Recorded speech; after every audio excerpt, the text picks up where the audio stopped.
पहिल्यांदा आपल्या देशामध्ये स्त्रीलाच मान देण्याची पद्धत आहे, कारण त्या पोरांना जन्माला घालतात आणि सांभाळतात पण. बघा, एक तरी लेकरू बापाच्या मांडीवर आहे का? ते आईच्याच मांडीवर आहे. आणि ते जेव्हा कीर्तनात रडतं ना, तेव्हा कीर्तनकार तिच्याकडे रागाने पाहतो, भजनी मंडळ तिच्याकडे रागाने पाहतो, आणि शेजारची बाई तर अशी पाहते जणू वर्षानुवर्षाची भाऊबंदकी. शेजारच्या बाया तर असं बघतात की तुला सांभाळता येत नाही का, ते रडते कळत नाही का. पण मला त्या माऊलीचा फार अभिमान वाटतो की जिचं लेकरू लहान आहे, 4, 5, 6 महिन्याचं आहे, तरी सुद्धा ती एवढी मोठी रिस्क घेऊन, किती मोठं आव्हान स्वीकारते ना ती, की हे बाळ आहे, हे लहान आहे, हे नासमज आहे, हे कीर्तनात गेल्यानंतर रडल, शी करल, सू करल, त्रास देईल, पण तरी सुद्धा तिला धर्माबद्दल अस्मिता बघा ना किती आहे. एवढं आव्हान स्वीकारून सुद्धा ती कीर्तन मंडपात येते, याचा मला अभिमान वाटतो. खरं तर सगळ्यांना काढून द्यायला पाहिजे, लेकराला खाऊ पिऊ घालून झोपी लावायला पाहिजे आणि रील बघत बसायला पाहिजे तिने मोबाईलवर. पण तिला धर्माबद्दलची ती प्रीती आहे की जाऊ द्या, कीर्तनकार रागाने पाहिल, गायक वादक थोडे नाकतोंड मुरडतील, शेजारच्या बाया दुश्मन असल्यासारखं बघतील. उठलं रडलं बाळ तर मी उठून जाईल कीर्तनात, बसलं शांत तर ऐकेल मी 2 तास. मला या गोष्टीचा अभिमान वाटतो, कारण गावात काही बाया अशा आहे की त्यांच्या गौऱ्या स्मशानात गेल्या पण इकडं फिरकल्या नाही. आहे ना अशा बाया काही गावात, की पोरं लहान होते तेव्हा म्हटलं नाही आमची पोरं लहान आहे त्यामुळं कीर्तनाला जाता नाही येणार. पोरं मोठी झाली मग म्हटलं नाही आता आमच्या मागे संसाराची धावपळे, जाता नाही येणार. मग म्हटले नाही आमच्या पोरांची लग्न आहे, जाता नाही येणार. पोरांची लग्न झाली, नाही आता माझे नातू सांभाळायचे, जाता नाही येणार. म्हातारी झाली, मेली पण कीर्तन मंडपाकडे कधी आली नाही.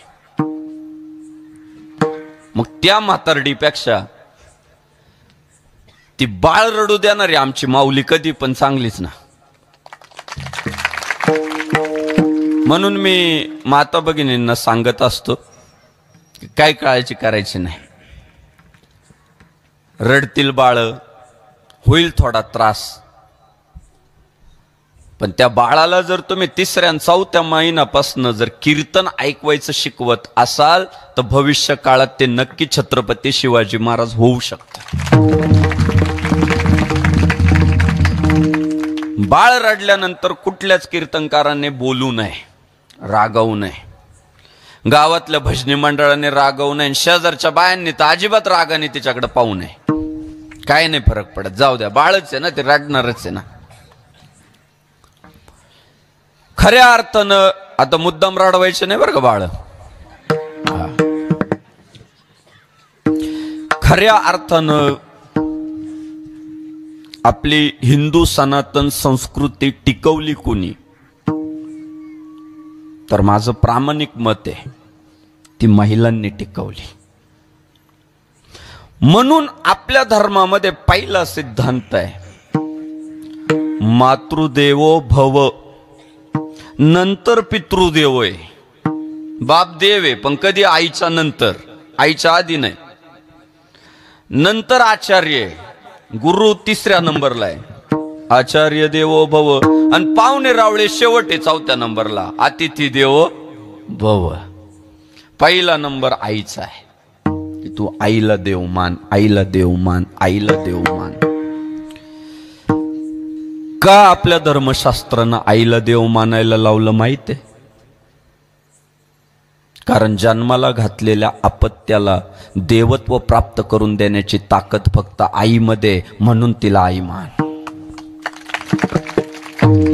तीच तुला देव करू शकते, तिच्यातच तेवढं सामर्थ्य आहे. म्हणून साधू संतांनी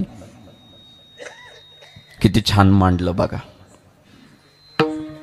तीन सजावत देश को, सती संत और शूर. तीन लजावत देश को, कपटी कायर और क्रूर. साधू संत मायबाप म्हटले तिघ जण देशाचं नाव समृद्ध करतात, मोठं करतात, सजवतात. त्यात पहिलं नाव त्यांनी घेतलं सतीचं, दुसरं नाव घेतलं संतांचं आणि तिसरं नाव घेतलं शूरांचं. भावांनो, मान्य आहे संत देशाचं नाव मोठं करतात का? ज्ञानेश्वरी सारखा ग्रंथ देतात, गाथ्यासारखा ग्रंथ देतात. अर्थात तत्वज्ञान संत सांगतात म्हणून संत देशाचं नाव मोठं करतात. शूर देशाचं नाव मोठं करतात, मान्य आहे का? तर संतांनी सांगितलेलं तत्वज्ञान अंमलात आणण्याचं काम शूर करतात. साधू संत जे बोलले ते समाज मनावर बिंबलं पाहिजे आणि तशा पद्धतीने वागलं पाहिजे. अर्थात धर्माचं पालन करण्याचं काम, रक्षण करण्याचं काम शूर करतात. म्हणून मान्य आहे बाबा, ते संरक्षण करतात, हे तत्वज्ञान सांगतात म्हणून देशाचं नाव मोठं होतं, मान्य आहे. पण मध्ये सती का बरं घातली संतांनी? प्रश्न पडतो ना, साहजिकच पडतो. तीन सजावत देश को, सती संत और शूर. संत देशाचं नाव मोठं करतात, शूर देशाचं नाव मोठं करतात. सतीचं नाव का घेतलं? बराच अभ्यास केल्यानंतर कळालं की संतांना आणि शूरांना जन्माला घालायचं काम सती करते म्हणून तिचं नाव घेतलं. महाराज, सतीच जर जन्माला नाही आली तर तुम्हाला ज्ञानोबा तुकोबा कुठं भेटणार आहे? सतीच जर जन्माला नाही आली तर तुम्हाला शिवबा संभाजीराजे कुठं भेटणार आहे? म्हणून साधू संतांनी पहिला गौरव जो केलाय तो सतीचा केलेला आहे. तिच्याशिवाय आपण अपूर्ण आहे. खर तर जया अंगी मोठेपण तया यातना कठीण. बिचारा माता माऊल्यांनी वर्षानुवर्ष खूप अन्याय सहन केले, हे आपल्याला मान्य करावं लागेल. दोन प्रकारचे विचार प्रवाह या हिंदुस्थानात पाहायला भेटले. एक विचार प्रवाह जो स्त्रीला देव मानतो, मातेला देव मानतो, आणि एक दुसरा विचार प्रवाह जो विचार प्रवाह स्त्रीला देव तर मानत नाही, व्यक्ती सुद्धा मानत नाही, तर उपभोगाची वस्तू मानतो. टाळ्या वाजवायसारखं नाही हे वाक्य. हा, हे वाक्य टाळ्या वाजवायसारखं नाहीये, अगोदरचं होतं. परत बोलतो म्हणजे तुम्हाला नीट कळेल. पोरले हुशारी. दोन प्रकारचे विचार प्रवाह हिंदुस्थानात चालत आले जे आजही जिवंत आहेत. एक विचार प्रवाह जो स्त्रीला देव मानतो, स्त्रीला माता मानतो, स्त्रीची पूजा करतो, आणि दुसरा विचार प्रवाह असा चालत आला की जो स्त्रीला देव तर मानतच नाही, पण माणूस पण मानत नाही, तर उपभोगाची वस्तू मानतो, की ते एक उपभोगाचं साधन आहे फक्त. मग हे दोन विचार प्रवाह आपल्या देशात कसे चालत आले? तर पहिला जो विचार प्रवाह आपल्यापर्यंत आला तो प्रभू श्री रामचंद्रांपासून आला. की रामचंद्रांना विचारलं तुम्ही कोण? तर ते म्हणतात मी कौसल्यानंदन. काय? मी कौशल्येचा पुत्र राम आहे. म्हणजे आईचं नाव लावतात ते त्यांच्या नावापुढं. काय? कौशल्येचा मुलगा. इतकी स्त्रीला किंमत देतात, इतकी स्त्रीला किंमत देतात की जन्मदात्या आईला तर मानतातच, पण माझ्या बापाची दुसरी बायको आहे कैकई, माझ्या बापाची बायको असल्यामुळं नात्यानं ती माझी आई लागती, आणि त्या सावत्र आईची आज्ञा पाळून 14 वर्ष वनवासाला जातात. ही आपल्या संस्कृतीने स्त्रीला दिलेली किंमत आहे. तिचा मान राखला की स्त्रीला किंमत दिली. नाही, आई येते आणि आईचा शब्द मला शिरसावंद आहे, मला जावं लागेल.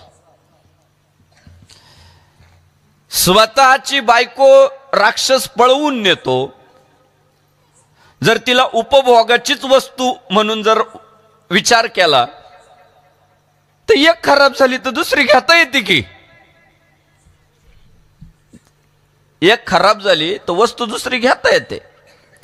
पण भगवान श्री रामचंद्र प्रभू समुद्र पार करून जातात आणि स्त्रीवर झालेल्या अन्यायाचा बदला घेतात. ही आपली संस्कृती आहे की त्यांनी नाही सहन केलं की माझी पत्नी आहे, तिचं माझ्यावर प्रेम आहे, माझं तिच्यावर प्रेम आहे, आणि कुणीतरी आयरा गायरा जर तिला पळवून नेत असेल तर मी दुसरं विवाह करू शकतो. तेव्हाचा काळ वेगळा होता. पण भगवान श्री रामचंद्रांनी तेव्हा जो गौरव केला तो स्त्री शक्तीचा गौरव केला. समुद्र पार करून गेले आणि पुन्हा माता सीतेला ते अयोध्येमध्ये घेऊन आले. स्त्री शक्तीचा गौरव. आणि दुसरा जो विचार प्रवाह मी तुम्हाला सांगितला की स्त्रीला देव तर मानायला तयार नाही, व्यक्ती सुद्धा मानायला तयार नाही, ती प्रवृत्ती म्हणजे रावण प्रवृत्ती आहे. ती आजही जिवंत आहे बरं का, मेलेले नाही. बघा, रामही मरत नसतो, रावणही मरत नसतो, म्हणून कीर्तन चालत असतात. रावण जर मरून गेले तर कीर्तन कोणाला सांगायचे? साधा सरळ प्रश्न आहे. मरत नसतं बीज, ते पुढं पुढं पुढं संक्रमित होत राहतं. फक्त प्रबोधन करून काही राम बनवायचे असतात आणि रावणांपासून बचाव करायचा असतो समाजाचा. दुसरी जी प्रवृत्ती आहे ती रावण प्रवृत्ती आहे की ज्याच्याकडे प्रचंड साम्राज्य आहे, ज्याच्याकडे प्रचंड शक्ती आहे, पण मला आवडली म्हणून तिची इच्छा असो अथवा नसो मला पाहिजे, हा जो जबरदस्तीचा वारसा आहे तो रावणापासून आला. ती रावण संस्कृती आहे की जी स्त्री तुला पसंत करत नाहीये ती माझी व्हावी म्हणून तिच्यावर जबरदस्ती करून तिला पळवून नेणं, या प्रवृत्तीचं नाव रावण प्रवृत्ती आहे. आणि या दोन्ही पण प्रवृत्ती आपल्या देशात चालत आल्या. ज्यांनी ज्यांनी राम प्रवृत्तीचा आदर केला त्यांनी त्यांनी स्त्रीला राष्ट्रपती केलं. आज हिंदुस्थानाच्या राष्ट्रपती द्रौपदी मुर्मू या एका आदिवासी घटकामधून पुढे गेलेल्या महिला आहे. आज देशाच्या राष्ट्रपती या द्रौपदी मुर्मू आहे आणि तो स्त्री शक्तीचा केलेला आदर आहे, तो स्त्रीला दिलेला सन्मान आहे. आणि दुसरी जी प्रवृत्ती आहे की एखाद्या पोरीचे 35-35 तुकडे करून फ्रीज मध्ये भरले जातात आणि रोज एक एक डबा जंगलात नेऊन टाकला जातो, ही जी प्रवृत्ती आहे हिलाच रावण प्रवृत्ती म्हणतात. विठ्ठल विठ्ठल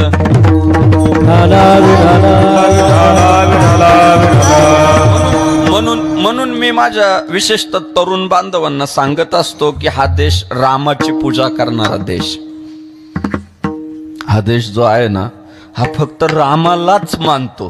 कुणी किती जरी रावणावर पुस्तक लिहिले आणि रावणाला हायलाइट करायचा प्रयत्न केला तरी तो यशस्वी होत नाही. लोक वाचतात आणि म्हणतात लिहिणारा मूर्ख आहे. रावणाचं किती जरी उदात्तीकरण करण्याचं काम केलं, औरंगजेबाचं किती जरी उदात्तीकरण करण्याचं काम केलं, अफजल खानाचं किती जरी उदात्तीकरण करण्याचं काम केलं तरी ते यशस्वी होत नाही. उलट स्टेटस ठेवणाऱ्यांवर गुन्हे दाखल होतात. तर औरंगजेबाचे स्टेटस जर महाराष्ट्रात ठेवले तर गुन्हे दाखल होतात, अफजल खानाचे स्टेटस महाराष्ट्रात ठेवले तर गुन्हे दाखल होतात. उदात्तीकरण होत नाही. आपण रामाची पूजा करणारी लोक आहे म्हणून विशेषतः मी माझ्या तरुण भावंडांना सांगत असतो की बाबांनो, वाटचाल करत असताना काही चूक काही बरोबर घटना आपल्याकडून घडत असतात, घडतातच, नाही असं नाही. मी पोरांना म्हणतो बाबा तुमच्यावर मारामारीचा गुन्हा दाखल झाला ना, काय हरकत नाही, जाऊ द्या, झालं असेल, चला झाली पोरांची भांडणं, वाहू द्या. तुमच्याकडून मारामारीचा गुन्हा दाखल झाला, हरकत नाही. अजून पुढे जाऊन सांगतो तुमच्यावर चोरीचा गुन्हा दाखल झाला, चला होऊ शकते चूक, हरकत नाही. अजून पुढे जाऊन बोलतो दरोड्याचा गुन्हा दाखल झाला, चला होऊ शकतं, माणूस आहे, झाला गुन्हा दाखल. पण माझ्या तरुण भावंडांना माझी विनंती आहे, आयुष्यात एक सावधानी बाळगायची, बलात्काराचा गुन्हा कधी दाखल होता कामा नये. विनयभंगाचा गुन्हा कधी दाखलच होता कामा नये. विनयभंग आणि बलात्कार हे इतके बेकार आहे. तर माझे काही गुन्हेगारी क्षेत्रातील मित्र आहे, तुम्हाला चांगलं माहिती आहे. ती पोरं आम्ही जेव्हा गप्पा मारत बसतो तेव्हा आम्हाला सांगतात की बापू, आम्ही जेव्हा आतमध्ये असतो ना तेव्हा जे मर्डर करून आतमध्ये येतात त्यांना लय मान असतो, कारण शेवटी खून करून आलेले असतात, एक ताकद असते त्यांची. त्यांच्या खालोखाल जे भांडणं तंटे करून आलेले असतात, मारामाऱ्या करून, हाफ मर्डर वगैरे असले, त्यांना पण बऱ्यापैकी किंमत असते. जे चोऱ्या माऱ्या करून आलेले असतात ना त्यांना जरा हलकी कामं करावी लागतात, कपडे धुवायचे, फरशा पुसायचे, चोऱ्या माऱ्यावाले बरं का. आणि बलात्कार विनयभंग जे करून येतात ना म्हणे बापू, त्या पोरांना आम्ही पाय दाबायला लावणे, पाठ खाजवायला लावणे, संडास धुवायला लावणे, अशी कामं लावतो म्हटले. अशी कामं लावतो म्हटलं का? कारण ते बलात्कारी असतात म्हणे, कैदी त्यांना किंमत देत नाही. म्हणजे बलात्कार्याला तुरुंगात सुद्धा किंमत काय आहे? झिरो आहे. समाजात तो सोडूनच द्या. हा फसवणुकीचा, मुद्दाम ट्रॅप लावून अडकवण्याचा प्रयत्न वेगळा, पण गुन्हा सिद्ध होता कामा नये याची काळजी आपल्या पोरांनी घेतली पाहिजे. कारण हा देश रामाचा आहे, रावणाचा नाही. विठ्ठल विठ्ठल.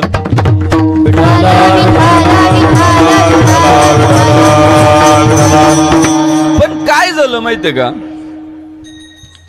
स्त्री जातीवर वर्षानुवर्ष बिचारांना सहन खूप करावं लागलं, लय अन्याय सहन करावे लागले. आता कुठं यायला लागल्या माणसात. नाहीतर दादा पदर पडला तर पेटवून देणारी जमात आपल्याकडे होती. हुंडा नाही आणला म्हणून जाळून मारणारे उदाहरणं गावात पण आहे. हुंड्यामुळे जाळली. अनेक विघातक अशा प्रथा होत्या ज्या पुरुषांना लागू नव्हत्या पण स्त्रियांना लागू होत्या. त्यातलीच एक प्रथा म्हणजे सतीची प्रथा सुद्धा होती ना आपल्याकडं. नवरा मेला का तिला पेटून द्यायचे डायरेक्ट. काय माणसं असतील. काही अत्यंत म्हणजे नाही बोलू अशा प्रथा या मातीत होत्या. मी विचार केला की राव, का स्त्रियांवर एवढा अन्याय झाला असेल, का झाला असेल. खूप अभ्यास केल्यानंतर उत्तर असं सापडलं की अनेक वर्षांपूर्वी पुरुषांच्या लक्षात आलं की राव, या स्त्रिया आपल्यापेक्षा सुंदर आहे, आपल्यापेक्षा क्षमता संपन्न आहे, आपल्यापेक्षा प्रभावी आहे. उद्या ह्या जर पुढं गेल्या तर धुणं भांडे काय आपण करायचे काय. हा साधा सरळ प्रश्न पुरुषाच्या मनात आला आणि त्याने एक विचार केला की यांना आपण कोणत्या जोरावर थांबवू शकतो, थोपवू शकतो. उत्तर मिळालं, अंगातलं बळ थोडं त्यांच्यापेक्षा जास्त आहे. बाकी सगळ्या बाबतीत कमकुवत आहे पण अंगात बळ थोडं तिच्यापेक्षा नैसर्गिक जास्त आहे. तिने डेव्हलप केलं व्यायाम करून, कसरत करून, तर ती उलट पाडू शकते पुरुषाला. पण जन्मता शारीरिक दृष्ट्या पुरुष सबल असतो, स्त्री कमकुवत असते शारीरिक दृष्ट्या जन्मता. मग याने विचार केला की आपण ताकदीच्या जोरावर तिला थांबवू शकतो. मग याने काय साधन वापरलं? बाहेर निघाली तर दांडकच काढील. लय माणसात यायचं नाही, लय पुढं पुढं करायचं नाही, लय मिरवायचं नाही. घरात वय करून तिला आहे ना त्याने मर्यादित ठेवलं. तिला शिकू दिलं नाही, तिला व्यवहार कळू दिला नाही, तिला चूल आणि मुलापर्यंत मर्यादित ठेवला. आणि जवळजवळ हे सगळ्या पुरुषांना मान्य आहे की ते आपल्यापेक्षा हुशार आहे. प्रत्येक पुरुषाला मान्य आहे. नाही मान्य? बघा तुम्ही, गावात पाटील म्हणून हे मिरवित, पाटील म्हणून हे मिरवित, कडक कपडे घालून हे फिरत.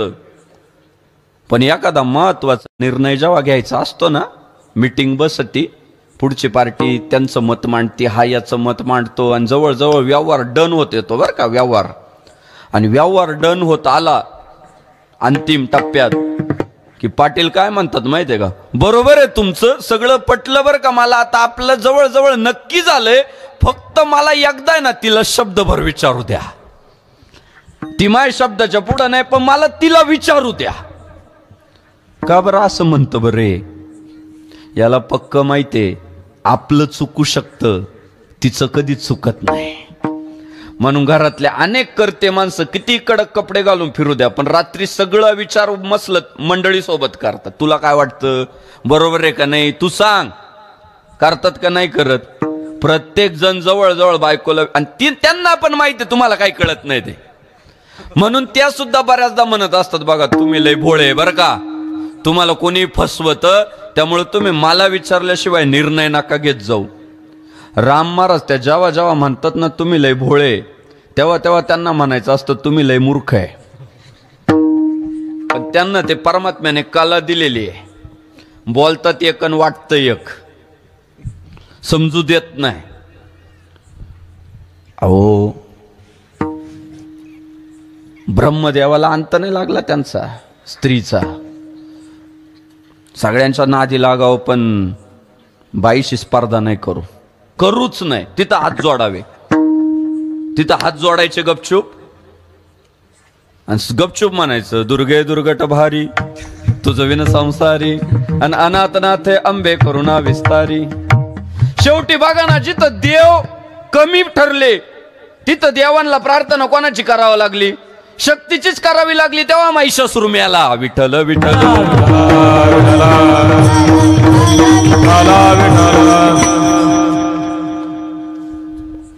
त्या पुढे आहेत.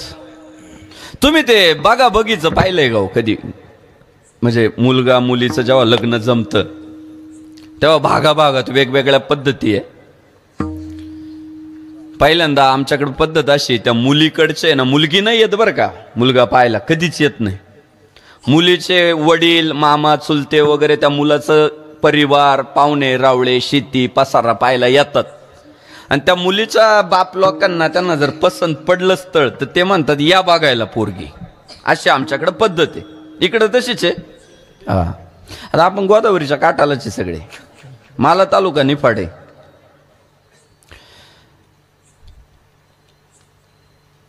तर ते राम महाराज या म्हणतात मुलगी पाहायला. मग मुलगी पाहायला, हा बाबा नवरदेव, याला लग्न करायचं असतंय. हे 2-4 मित्रांना फोन करते, आज जायचंय बरं का पाहायला जायचंय आज. ती पोरं लगेच रेडी मध्ये एकदम इस्त्री वगैरे करून, कपडे वगैरे ओके, चुलता सोबत, बाप सोबत, मामा सोबत, हे टोळीच्या टोळी घेऊन जातात पोरगी पाहायला.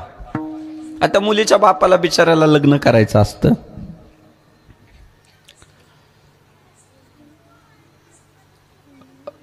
जातात आतमध्ये, बसतात, राम राम होतो, बसतात, चहा पाणी होतो. मग म्हणतात दाखवायची का पोरगी. हे मित्रांच्या कानात सांगतंय, अय नीट बघा, करायची याला. आणि मित्रांना म्हणतंय तुम्ही नीट बघा,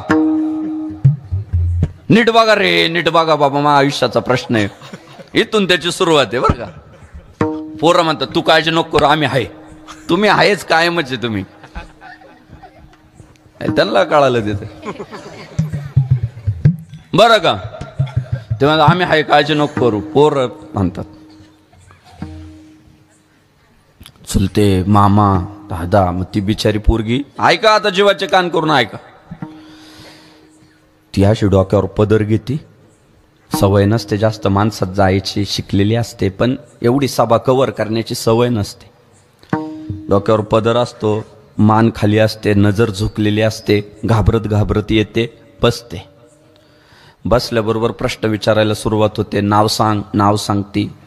मामाचं गाव सांग, गाव सांगती, नाव सांगती, काय शिक्षण झालं. हे टकमक जसं काय CCTV कॅमेरा लावलाय असं तिच्याकडं पाहते. नजर पडू देत नाही. लग्न करायचंय म्हणतं, नीट पाहिली पाहिजे. टकमक पाहत राहतं तिच्याकडे. मित्रमंडळी पाहतात, नातेवाईक सगळे पाहतात. मग ठीक आहे झाले प्रश्नोत्तर, सगळ्यांच्या पाया वगैरे पडत ती जाती. आता गेली ना, हे हळूच चुलत्याच्या कानात म्हणते, काका मला नीट दिसली नाही, परत बोलवा. याची सुरुवात इथून आहे बरं का. काय म्हणतो, मला नीट दिसली नाही, परत बोलवा. परत मग त्या पोराचा बाप कोणतरी त्या मुलीच्या बापाला सांगतो, ऐका ना आमच्या दादाला व्यवस्थित दिसली नाही, जरा पोहे घेऊन तिलाच पाठवा, चहा घेऊन तिलाच पाठवा, 2-4 चक्रा मार म्हणावं आम्ही जाईपर्यंत. बर तेच लगेच जाऊन सांगते, बाई तूच जाय पोहे घेऊन. बिचारी पोहे घेऊन येते, मान खाली, नजर झुकलेली आहे, घाबरलेली आहे. पोहे देती, चहा देती. आता महिलांना माझं बोलणं पटकन कळेल. किमान पूर्ण बैठक होईपर्यंत किमान 4-5-6 चक्रा बिचारी मारती. येती जाती हा पाहत राहतो प्रत्येक वेळी. झाला मग तो बघा बघीचा कार्यक्रम झाला. निघाले,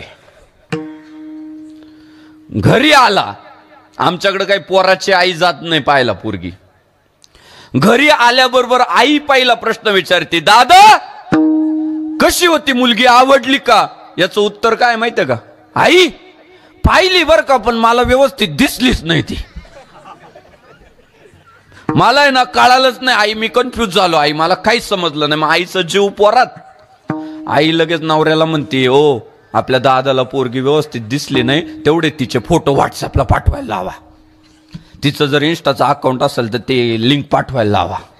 आता रील पाहून परत चॉईस करणार. मग बिचारे लगे फोन करतात, तेवढे तिचे 2-3 व्हिडिओ आणि फोटो. माझा प्रश्न असा आहे, जर फोटो व्हिडिओच मागायचे होते तर तू गेला का आला तिकडं? शेवटी आला कशावर, फोटोवर आणि व्हिडिओवर. मग गेला कशाला होता डिझेल जाळीत? पोहे खायला आला, पोहे खाऊन. मग तिचे फोटो येतात. मग लय वेळा पाहतो, 17 मित्रांना दाखवतो, मग सांगतो मला पसंत आहे का नाही. आता दुसरी बाजू ऐका.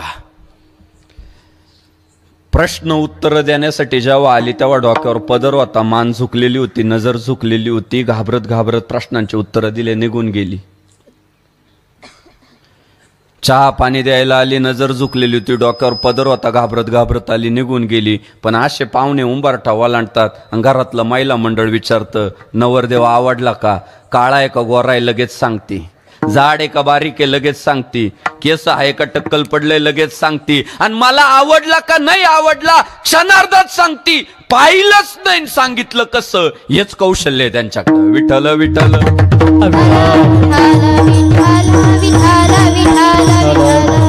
कळू देत नाही. आपल्याला न्याळत बसावं लागतं. त्या कटाक्षात पारख करतात. जबरदस्त आहे महाराज. कळणारच नाही तुम्हाला, कळूनच देणार नाही, पण कार्यक्रम तर वाजवणार.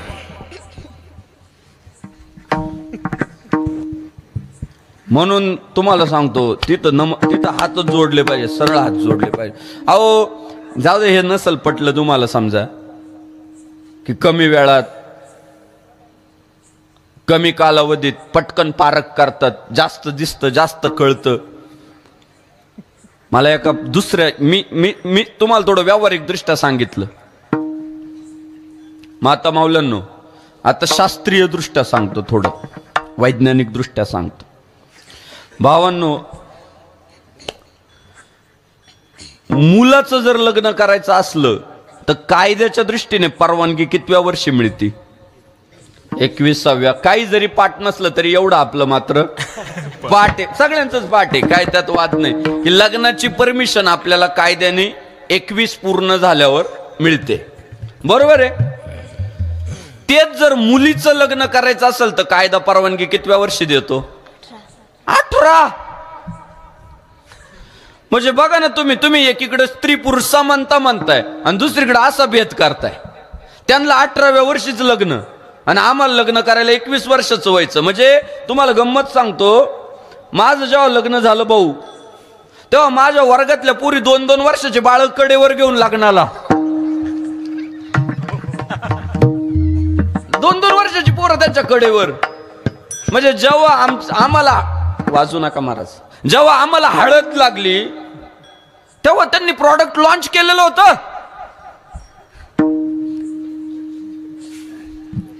काय गंमत आहे म्हणा, तुम्ही विचार करा ना थोडा.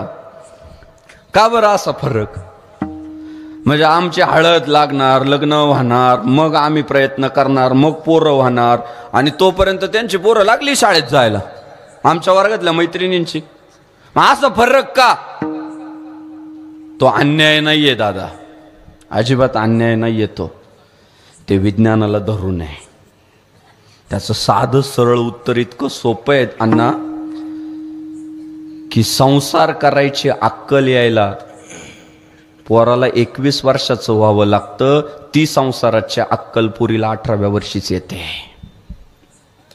शारीरिक वाढ पूर्ण व्हायला पोराला 21 वर्षाचं व्हावं लागतं. ती शारीरिक वाढ मुलीची 18व्या वर्षीच पूर्ण होते. आणि म्हणून बघा, लहान असली म्हणून तिला लहान ठरवू नका. 700 वर्षापूर्वी वयाने मोठे असणारे ज्ञानेश्वर महाराज सुद्धा निराश होता, ताटी लावून बसतात.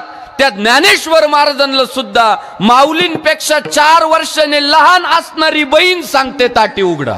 योगी पावन मनाचा, योगी पावन मनाचा, योगी पावन मनाचा, योगी पावन मनाचा, योगी पावन मनाचा, योगी पावन मनाचा, योगी पावन मनाचा, योगी पावन मनाचा, अपराध जनाचा, अपराध जनाचा, अपराध जनाचा, अपराध जनाचा, योगी पावन मनाचा, योगी पावन मनाचा,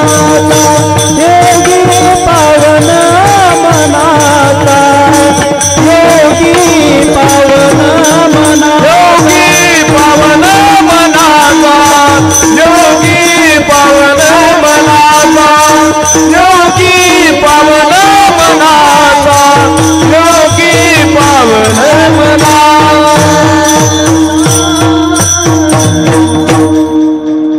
अहो, कोणीतरी झोळीत शेण टाकलं, वैतागले महाराज. किती सहनशक्तीला मर्यादा असतात की नाही? अरे नका शिळी भाकरी टाकू, नका भीक देऊ, पण कुत्रं तर आवरा.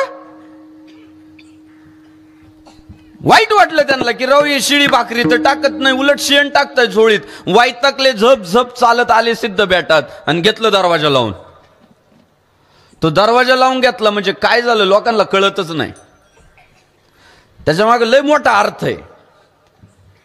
जेव्हा घरात भांडणं होतं आणि सुनबाई दरवाजा लावून घेते तेव्हा काय होईल त्याची कल्पना फक्त सासून सासरे दोघच करतात. तिला म्हणतात बाई तो पाया पडतो पण दार उघड.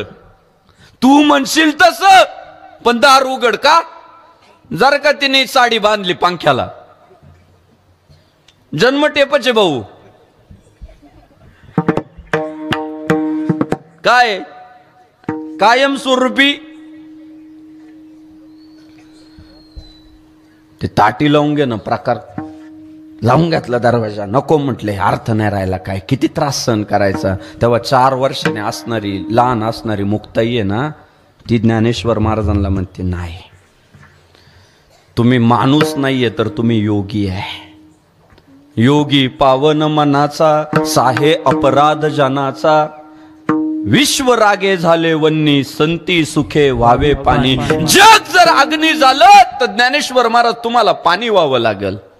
आणि त्या दिवशी जर मुक्ताई कदाचित नसते ना दादा, तर जगाला ज्ञानेश्वरी भेटली नसती.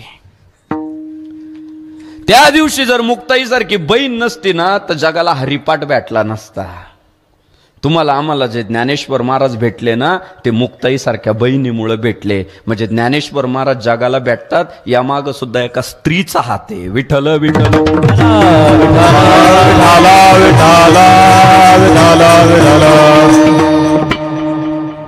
म्हणून आपल्या देशामध्ये स्त्रीवर जो अन्याय झाला, तिला जे संकुचित ठेवण्याचं काम केलं गेलं, त्यामागं हाच दृष्टिकोन की त्या पुढे गेल्या तर आमचं काय. आणि ती वेळ आली बरं का, थोडी थोडी ती वेळ ना आता यायला लागली. मी गावागावात पाहतोय कीर्तनाला सुद्धा स्त्रियांचीच संख्या जास्त आहे. चुकून जर एखाद्या दिवशी स्त्रिया म्हटल्या आम्ही कीर्तनाला येणार नाही, तर अख्ख्या गावाची प्रतिष्ठा पणाला लागल कीर्तनकारासमोर. ओ हाता बोटावर मोजावे इतके लोक असतात कीर्तनात, बाकी उरलेल्या महिलाच असतात. बोटावर मोजावी ती पण आहे ना एका जागी बसलेली नसतात. तुम्ही बघा भाऊ, एवढ्या महिला आहे पण किती शिस्तीत बसलेल्या आहे. त्यांच्यातल्या एखाद्या पुरीला वाटत नव्हतं का आपण स्टेजवर जाऊन बसावा. लहानाची की त्या पुरी पण बसल्या का ते स्टेजवर, तिकडे छत्रपती आहे तेव्हा ते स्टेजवर. त्यांच्यातल्या एखाद्या पुरीला वाटलं नाही का आपण साऊंडवाल्याच्या मागे खुर्चीवर जाऊन बसू. बघा त्यांना वाटलं बरं बसू देणार नाही का, ते बसू देतील काय, त्याला सप्ताह सगळ्यांचा जे कोणी कुठं बसा. तिथं बसले सगळे छत्रपती, तिकडं काही झाडाखाली बसलेले टोळके करून टप्प्याटप्प्यानं कोण कांबाला खिटून कोण. मला सांगायचं काय तुम्हाला की कुठं चाललोय आपण. आपल्या बसण्यात शिस्त नाही राहिली, वागण्यात शिस्त नाही राहिली. आणि तुम्हाला सांगतो हे असंच जर चालत राहिलं, शिस्तीचा अभाव जर वाढत राहिला, तर तुम्हाला सांगतो त्या एक एक पाऊल इतकं भारी टाकताय ना सध्या. कीर्तन प्रवचन ऐकून धर्म समजून घेताय, शालेय शिक्षण घेऊन व्यवहार समजून घेताय, उद्योग व्यवसाय करून समाज मन समजून घेताय. या असंच जर चालत राहिलं तर माझी भविष्यवाणी ऐकून ठेवा, भविष्य काळात पुरुषांना म्हणावं लागल आलो असतो कीर्तनाला पण अजून धुणे भांडे बाकी आहे. म्हणावं लागल अजून धुणे भांडे राहिले, त्यामुळे ती गेली कीर्तनाला, मी आलोच उरकून, थांबा. ही वेळ यायला वेळ नाही लागणार.